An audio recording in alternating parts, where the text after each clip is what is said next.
Weekly update episode 99। भाई आप लोगों का ये शिकायत था ना कि हम रेगुलर वीडियो बना नहीं रहे, टाइम पर अपडेट दे नहीं रहे, वीडियो भी बहुत कम डाल रहे हैं। तो भाई अभी आपने नोटिस किया होगा हम थोड़ा रेगुलर वीडियो डालना शुरू कर दिए है। लेकिन फिर भी अगर हफ्ते में वीकली अपडेट के सिर्फ एक एपिसोड डाले तो आपको अपडेट थोड़ा लेट मिल रहा है। इसीलिए अब हम सोच रहे हैं कि हर हफ्ता वीकली अपडेट की एक नहीं 2 एपिसोड लाएंगे, जिसमें से एक मिड वीक एडिशन रहेगा जिसे हफ्ते के बीच में ही डाल देंगे, और एक वीकेंड एडिशन जो जैसे आ रहा है वैसे सैटरडे या संडे को डालेंगे, ताकि नया नया फ्रेश अपडेट आपको टाइम पर मिल पाए। ठीक है ना। और बीच में नए फिल्मों से जुड़ी या कुछ मसालेदार कुछ इंटरेस्टिंग मिले तो उसके ऊपर भी हम अलग से एक वीडियो बना देंगे। ठीक है ना। तो चलो फिर टॉक्सिक की अपडेट से आज के इस एपिसोड को शुरू करते हैं। इस मूवी को लेकर पोस्टमॉर्टम रूमर आना कभी बंद नहीं होता। मेकर से 1000 बार इस बात को कंफर्म कर दे, उसके अगले दिन ही फिर से ऐसा रूमर आना शुरू हो जा रहा है। कई बार कंफर्म करने के बाद भी ऐसा रूमर आ रहा था। तो मेकर्स ने 100 डेज टू गो वाला यस का एक पोस्टर रिलीज किया, जिसमें यस को हम एक बाथ टब में नहाते हुए देख सकते हैं। लेकिन अगर आप इस पोस्टर को ध्यान से देखे होंगे तो वो यहाँ पानी से नहीं ब्लड से नहा रहे हैं जैसे उन्हें दिखाया गया है, और लंबे बालों के साथ जैसे पीछे एक टैटू के साथ उन्हें दिखाया गया है। सच में ये पोस्टर काफी इंटरेस्टिंग लग रहा है। लेकिन इसमें भी इंटरेस्टिंग चीज क्या है पता है? यहाँ देखो, डायरेक्टेड बाय गीतू मोहनदास और written by yes and Geetu Mohandas देखने मिल रहा है। मतलब इस मूवी को डायरेक्ट तो किया है गीतू मोहनदास ने, लेकिन लिखा है गीतू मोहनदास के साथ यस भी। पर इससे पहले टॉक्सिक का अनाउंसमेंट वीडियो के डिस्क्रिप्शन में जाकर अगर आप चेक करोगे तो वहां आपको देखने मिलेगा written and directed by Geetu Mohandas. तो ऐसा क्यों? क्योंकि बीच में ऐसा सुनने मिल रहा था, आपको पता होगा, यस और गीतू मोहनदास के बीच क्रिएटिव डिफरेंस की वजह से इस मूवी का काम आगे नहीं बढ़ रहा था। शायद गीतू मोहनदास इसमें बिना कुछ मास मूवमेंट डाले अपने स्टाइल में जैसे कहानी है वैसे इसे बनाना चाहते थे, और यस इस मूवी में भी मास कमर्शियल टच देना चाहते थे। मतलब ज्यादा action, larger than life, heroism, dialogue बाजी वगैरह आप समझ सकते हो। तो उस टाइम इस वजह से शायद काम आगे नहीं बढ़ रहा था। फिर पता नहीं कैसे शूटिंग शुरू हो गया, वो रूमर आना बंद हो गया। लेकिन बीच में इससे जितना भी माल मटेरियल आ रहा था उसमें कहीं भी लिखा नहीं आ रहा था कि रिटन एंड डायरेक्टेड बाय कौन है। और अब सीधा इस पोस्टर में जब देखने मिल रहा है कि डायरेक्टेड बाय गीतू मोहनदास और written by yes and Geetu Mohandas, तो भाई अब समझ में आ रहा है उस टाइम यस ने गीतू मोहनदास को मना लिया और इन दोनों ने मिलकर टॉक्सिक को फिर से लिखा या कुछ चीजों में चेंजेस किया, फिर जाके इसका शूटिंग शुरू किया। इसलिए इसके लिए इतना टाइम लगा। कुछ लोग तो इसके साथ यस के घोस्ट डायरेक्टिंग की भी टैग लगा रहे हैं, पर वो नहीं होगा। शायद लिखने में यस काफी कुछ मदद किए होंगे, इसलिए रिटन में उनका नाम आ रहा है। खैर चलो सही है, पर अभी भी हम उस रूमर के बारे में सोच रहे हैं, जिनमें से कुछ सोर्स अभी भी कह रहे हैं कि टॉक्सिक मूवी पोस्टपोन हो जाएगा, 19 मार्च तक रेडी नहीं हो पाएगा। तो देखते हैं कि टॉक्सिक के मेकर इसे लेकर क्या करते हैं, पर वो इसका टीजर को बहुत जल्द ला रहे हैं। आशा करते हैं कि मार्च में मूवी भी आ जाए। नेक्स्ट है कैथी 2 की अपडेट। वैसे तो इसे लेकर कोई अपडेट नहीं है, लेकिन उसका अपडेट के बारे में पूछने के बाद जो अपडेट मिला है उसे देखा जाए तो भाई सच में काफी निराशाजनक बात है। अब हम कैथी 2 की आशा छोड़ने लग गए हैं। मतलब ये मूवी तो फ्यूचर में कभी बनेगा ही, लेकिन कब तक उसे लेकर ठीक से कुछ कह नहीं सकते। असल में कार्ति अभी अपनी अगली मूवी वाह वातियार की प्रमोशन कर रहे हैं। तो जब एक प्रमोशन के दौरान उन्हें पूछा गया कि कैथी 2 की अपडेट क्या है, तो पहले तो 1-2 इवेंट में वो बोल रहे थे कि आने वाली है, लेकिन फिर बाद में एक इवेंट में उन्होंने बोला कि मुझे खुद नहीं पता। तो यहाँ से हम अंदाजा लगा सकते हैं कि लोकेश कनगराज जो अपनी अगली मूवी के लिए प्री प्रोडक्शन शुरू किए, जिसे उनका टीम ने LK7 मूवी बोलकर अनाउंस किया था, वो मूवी कैथी 2 बिल्कुल नहीं होगा। अगर होता तो कार्तिक को ये बात पता होता और वो इस प्रमोशन के दौरान बोल भी देते कि कैथी 2 की प्री प्रोडक्शन चालू है और वो बहुत जल्दी इसका शूटिंग शुरू कर देंगे। लेकिन नहीं, उन्होंने ऐसा कुछ भी नहीं बोला। उस मूवी के साथ क्या हो रहा है? बजट की प्रॉब्लम है या क्रिएटिव डिफरेंस की प्रॉब्लम है? डायरेक्टर फीस ज्यादा मांग रहे हैं या कैथी 2 को लेकर क्या हो रहा है? कुछ भी पता नहीं चल रहा। इसलिए कैथी 2 जब आएगा तब आएगा, उसे लेकर और उम्मीद लगाना शायद ठीक नहीं होगा। अभी के लिए एलसी को लेकर कुछ आशा करना है तो आप बेंच को लेकर करो, वो मूवी नेक्स्ट ईयर आ जाएगी। लेकिन ये कैथी 2 का पता नहीं भाई। मतलब अब ये भी कंफर्म है कि ये LK7 मूवी लोकेश कनगराज का एक नया प्रोजेक्ट है। किसके साथ ये मूवी हो सकता है? अल्लू अर्जुन के साथ, आमिर खान के साथ या पवन कल्याण के साथ? नेक्स्ट विकी कौशल के महावतार को लेकर सुनने मिल रहा है कि इस फिल्म में दीपिका पादुकोण भी दिख सकती है। मतलब हाँ, लास्ट वीक MHCU को लेकर जो दीपिका पादुकोण के नाम जोड़ा जा रहा था और बोला जा रहा था कि वो मैड डॉग के हॉरर कॉमेडी यूनिवर्स में दिखने वाले है, बंगाली फोकलोर का शाकचुन्नी के कैरेक्टर में दिखने वाले है, वैसा शायद नहीं है, क्योंकि दीपिका को मैड डॉग के ऑफिस में देखा गया था। तो ऐसा रूमर फैलने लगा था शायद, और अब उसे लेकर खबर आ रहा है कि वो MHCU के लिए नहीं, असल में महावतार से जुड़ी बातचीत के लिए मैड डॉग के ऑफिस गए थे। शायद महावतार मूवी के लिए भी एक स्ट्रॉन्ग फीमेल कैरेक्टर चाहिए, जिसका कैरेक्टर की रेटिंग विकी कौशल के कैरेक्टर जितना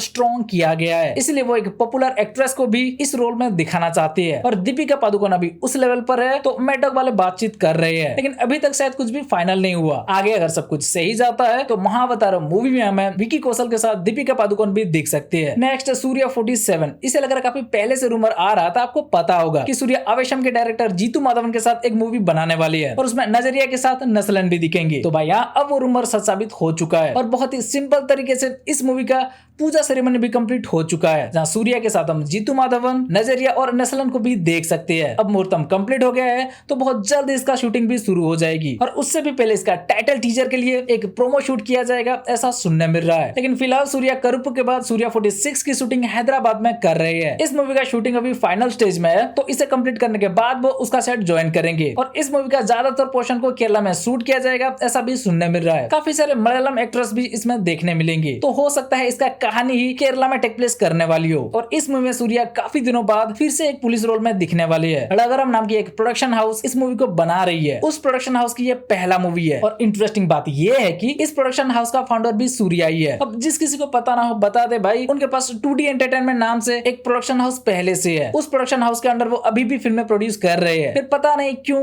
किस वजह से वो एक और प्रोडक्शन हाउस खोल दिए। सूत्रों की माने तो वो शायद इसमें छोटे छोटे मूवी सब भी बनाना चाहते हैं, नए नए लोगों को चांस देना चाहते हैं, इसीलिए ऐसा कर रहे हैं। चलो अच्छी बात है, पर शायद यही काम वो पहला प्रोडक्शन हाउस से भी कर सकते थे ना क्या। लेकिन अच्छी बात यह है कि सूर्या 47 की मुहूर्तम अभी कंप्लीट हो चुका है और फाइनली बहुत जल्दी इसका भी शूटिंग शुरू होने वाली है और जीतू माधवन के डायरेक्शन में सूर्या को देखना बहुत मजा आएगा। नेक्स्ट बालन, इसके ऊपर हम चर्चा किए हैं, फिर भी आप ये मूवी के बारे में शायद भूल गए होंगे, लेकिन इसका डायरेक्टर को बिल्कुल भी नहीं भूले होंगे क्योंकि वो है चिदम्बरम, जिन्होंने मंजूमेल बॉयज बनाया था। हाँ भाई, वही डायरेक्टर की अगली मूवी ये बालन है और इस फिल्म के लिए आपको बहुत ज्यादा इंतजार भी करना नहीं पड़ेगा क्योंकि अब फाइनली इस फिल्म की शूटिंग कंप्लीट हो गई है। मेकर्स ने ये ऑफिशियली अनाउंस कर दिया है भाई। अगस्त में उन्होंने ये अनाउंस किया था कि इसका शूटिंग शुरू कर दिया है और दिसंबर के स्टार्टिंग में ही, मतलब 3 से 4 महीना के अंदर इसका शूटिंग को कंप्लीट भी कर दिया। इस मूवी का एक्टर कौन होगा, स्टोरी क्या होगा, उसे लेकर कुछ भी नहीं पता, लेकिन फिर भी हम इस मूवी के लिए एक्साइटेड है क्योंकि इसे मंजूमेल बॉयज के डायरेक्टर चिदम्बरम बना रहे हैं और आवेशम के डायरेक्टर जीतू माधवन ने इसका स्क्रीन पे लिखा है। इस मूवी को देखने के लिए आपको और क्या रीजन चाहिए भाई। अब बस इंतजार है इसका रिलीज डेट की, जिससे कि मेकर शायद जल्दी अनाउंस कर देंगे। नेक्स्ट अजय पाजी के मूवी को लेकर देखें तो अभी अजय पाजी रेंजर मूवी की शूटिंग कर रहे थे, जिसमें उनके साथ संजय दत्त और तमन्ना भाटिया भी दिखने वाली है। उस मूवी को लेकर खबर मिला है कि इसका शूटिंग अजय पाजी खत्म कर लिए है और इसके बाद वो 15 दिसंबर से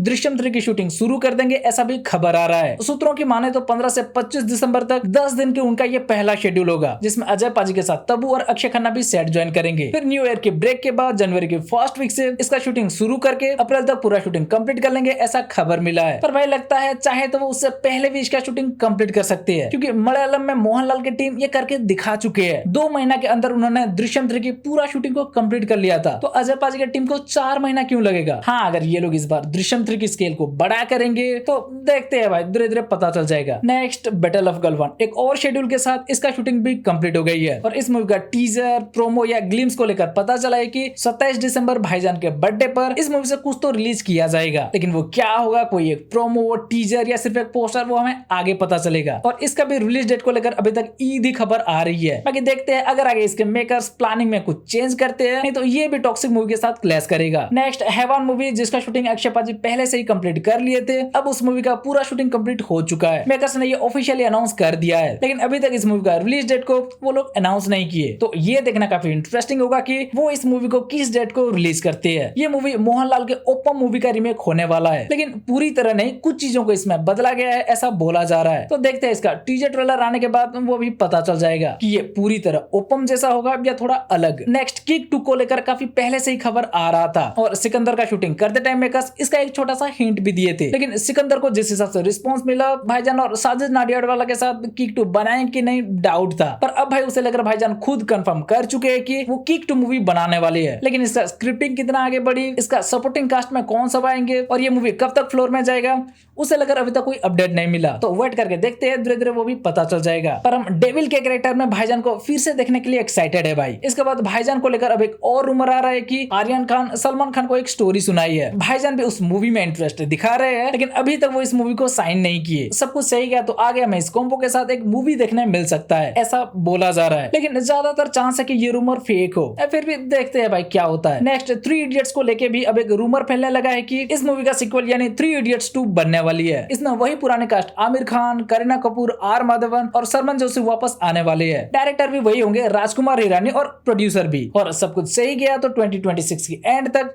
ये मूवी फ्लोर पर जा सकती है, ऐसा भी बोला जा रहा है। लेकिन ये रूमर 99% फेक होने की चांस है, क्योंकि ये इतना बड़ा मूवी है यार, ऐसे कैसे अभी प्लान कर दिया और अभी तक किसी को पता भी नहीं चला। राजकुमार हिरानी और आमिर खान के कॉम्बो में अभी पहले वो दादा साहेब फाल्के वाली मूवी बनने वाली थी और उसके बाद हो सके तो आमिर खान लोकेश के साथ एक मूवी बनाने वाले थे, इसीलिए उसका चर्चा हर इवेंट में होता आ रहा है, हम देख रहे हैं। तो क्या 3 इडियट्स की सीक्वल के ऊपर काम चल रहा होता तो आमिर खान उसे मीडिया के सामने नहीं बोलते। चलो वेट करके देख ही लेते हैं भाई, क्या पता इस रूमर में भी थोड़ा बहुत सच्चाई हो। नेक्स्ट शिवा कार्तिकेय अपने SK26 को वेंकट प्रभु के साथ बनाने जा रही है, जिन्होंने इससे पहले टाइम लूप मानाडू मूवी बनाया था और उसके बाद थलपति विजय के साथ द गोड भी, जिसमें उन्होंने थलपति विजय के डी एजिंग लुक भी दिखाया था। इससे शायद ऑडियंस उतना इंप्रेस ना हो, लेकिन इनका वो मानाडू मूवी का भाई ऑडियंस तारीफ करते रहते हैं। आपने भी देखा होगा तो आपको पता होगा। तो अब शिवा कार्तिकेय के साथ जब वो अमेरिका गए थे, वहां से इंस्टा पर ये स्टोरी डाले थे और साथ में बैक टू द फ्यूचर की म्यूजिक भी। तो अब सबका मानना है कि वेंकट प्रभु फिर से मानाडू जैसे कुछ स्पेशल बनाने जा रहे हैं। ये भी जरूर उनका टाइम ट्रेवल या एक टाइम लूप मूवी होने वाली है और ये हो सकता है भाई, इसे लेकर भी पहले से चर्चा हो रहा था। तो अब देखते हैं वो कब तक इस मूवी को अनाउंस करेंगे और इसमें मानाडू से अलग वो क्या दिखाएंगे। नेक्स्ट बॉर्डर 2, जैसा कि हम चर्चा कर रहे थे भाई, दिलजीत दोसांझ के बाद अब मेकर्स ने आम शेट्टी के पोस्टर को भी रिलीज कर दिया है और अब आगे बारी है टीजर और ट्रेलर की, जिसमें से टीजर को लेकर सुनने मिल रहा है कि अब क्योंकि आगे 16 दिसंबर को विजय दिवस भी आ रही है, तो उसी मौके पर बॉर्डर 2 के मेकर्स इसका टीजर को रिलीज करना चाहते हैं। सूत्रों की माने तो इसके लिए एक इवेंट की प्लान भी किया गया है, जिसमें बॉर्डर 2 के सारे एक्टर भी मौजूद होंगे, पर ये अभी भी कंफर्म न्यूज नहीं है। हाँ, मेकर्स ने अभी तक ऐसा कुछ भी ऑफिशियली अनाउंस नहीं किया, काफी सारे सोर्स से ये सब बस सुनने मिल रहा है। तो देखते हैं इसे लेकर मेकर्स क्या कहते हैं। नेक्स्ट विजय सेतुपति के अगले मूवी को लेकर खबर मिला है कि आगे वो मणिरत्नम के साथ एक मूवी बना सकते हैं। पता चला है इस मूवी को मणिरत्नम पहले STR के साथ बनाना चाहते थे, फिर बाद में वो इसे ध्रुव विक्रम और रुक्मिणी वसंत के साथ भी बनाना चाहते थे, लेकिन फिर बाद में प्लानिंग में चेंजेस, अब वो इसे विजय सेतुपति के साथ बनाना चाहते हैं और साई पल्लवी इस मूवी में फीमेल लीड होंगी। सब कुछ सही गया तो जनवरी में इसे अनाउंस किया जाएगा और अप्रैल से इसका शूटिंग शुरू कर सकते हैं, ऐसा भी सुनने मिल रहा है। फिर तेलुगु में एक मूवी बन रहा है विजय देवरकोंडा के, जिसमें कीर्ति सुरेश भी देखने मिलेंगे। उस मूवी को लेकर भी बोला जा रहा है कि विजय सेतुपति उस मूवी में विलन बनेंगे। मतलब मास्टर में जैसे थलपति विजय वर्सेस विजय सेतुपति हुआ, वैसे इस बार विजय देवरकोंडा वर्सेस विजय सेतुपति होगा। ठीक है, तो बस ये था पिछले कुछ दिनों की फिल्मों से जुड़ी कुछ अपडेट्स। अब अगर आपको ये वीडियो अच्छी लगी हो तो वीडियो को लाइक, शेयर और चैनल को सब्सक्राइब कर दो। चलो फिर मिलते हैं अगले वीडियो में, बाय।